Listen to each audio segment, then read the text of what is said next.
So plain text, it can be a source file, like you can put the source code inside it. Source code mean, for example, the code which is written in C or C++ and all. Or it can be a configuration file where you can configure the rules for firewall and those sort of things. That all are basically a text file.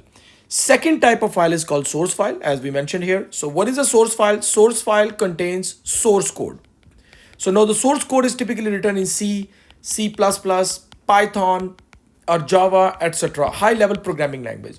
Those are called source code. And source code mainly consists of subroutines. Source code are typically consist of file functions, for example, functions. And these functions, subroutines, tells the operating system how the program is going to behave, right? These are called source file. The last but not the least is the object file. Object files are basically generated by compiler. So object files are generated by compilers.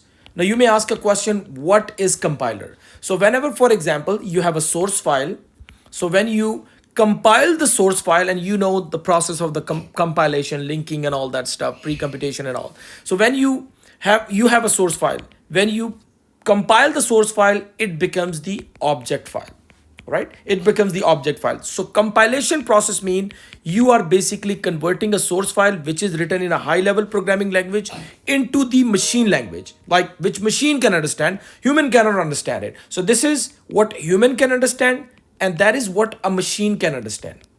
So I hope you got the difference between object file and the machine file. And then these object files, they basically link together.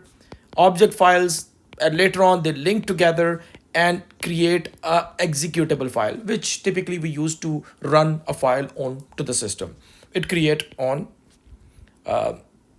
executable file, exe file in fact, right? So that's the basic type of the file. So we have discussed what is a file, what's the role of the file. We have discussed the different types of file. Now let's quickly talk about the attributes of file. So attribute of file mean like the properties of a file. Name of the file which human can understand, that is the file name. For example, abc.txt, etc, etc. So file name, this is the file name, all right? Human understandable. Identifier is the unique tag. It is the unique tag of the file, like basic identifier of the file assigned by operating system. So whenever we create a file, operating system assign a unique code to it. So it is assigned by operating system.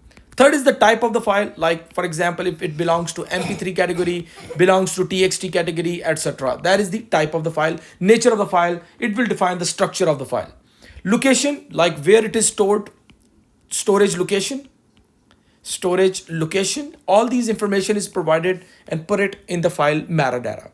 The size of the file, the actual current size of the file, position, it's basically position means not the position, in fact it is basically the access control of the file, or you can say protection of the file, right? It's protection, not the position. Protection mean access right, who can access the file, how much they can access. All these information are basically access right, and we typically use ls space -l and the name of the file in Linux to find out the permission sets. Time, when it was created, who created the file, and when the last time it was modified. All these information are called time and date. Last is the user ID, like typically the owner's information, like who has created the file, and when it was created, its time. Basically it's basically part of the metadata of the file. So the last thing for this video is the operation of the file, like what a file can do. File can create, I mean, when you want to create the file, so first step is the file system will find the space. Find the space whether we can create a file or not, and see and tell you whether do you have space. If it doesn't have space, it's going to create an error like no space found or something like that, and then it will add the file in the file system. When you create a file, we make a system call. We make a system call to create a file, and system call is like, for example, write a file a comma abc. So a is the name of the file, and this is abc is the content. Read, in order to read the file from file system or from a device, we need to make a system call, and again read system call. Reposition is called file seeking. seeking of the file, it means repositioning the file cursor. All right, it allows positioning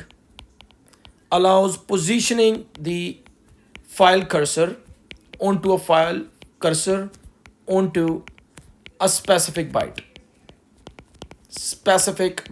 and then you start reading from that particular position. Delete the file mean removing the file from file system. Truncating mean delete the contents of the file only, contents, and keep the attributes. Right. So in the next video, we will be talking about the file access methods. Thank you very much, everyone.